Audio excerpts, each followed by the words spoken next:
Het is alles of niet voor Piet Miller en zijn team Ares. Er moet vervast worden om te overleven, in elk geval voorlopig. Maar het begin van de wedstrijd is duidelijk voor Nijmegen.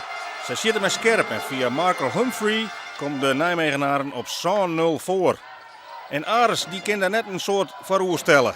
Het rent stroef in de beginfase en ze moeten tasje door de Nijmegenaren uitrennen naar 11-2 via Brian Lang. De time-out van Piet Miller die maakt dan een ommekeer meidje. En die ommekeer die komt stadig gewoon te staan. Mark Sanchez en dan wordt het 8-11 en dan wordt het gotje al een stuk lietser. En Ares die herpakt hem wat in de ren van dat eerste kwart. Sloepen stadig gewoon dichterbij. En de balsjes die vallen. Hier de score van Manny Adako, 13-16, dan is het weer helemaal een wedstrijd. Maar wat zullen er dan barren in dat tweede kwart? Het balbezit is voor Ares en die zet ik goed uiteen. Het verschil is dus Leeds en is nu nog maar 1 puntje. Calvin Chitwood voor 15-16. En dan leidt de wedstrijd weer vol slijn iepen.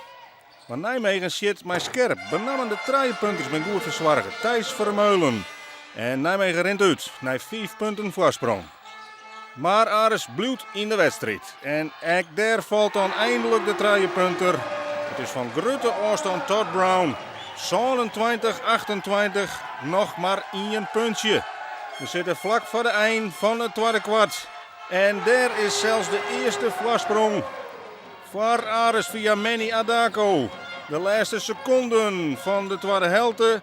En dan toch nog de voorsprong van Nijmegen. En zo sluiten we de eerste helte af met een stand van 29-30 en kan het alle kanten nog uit.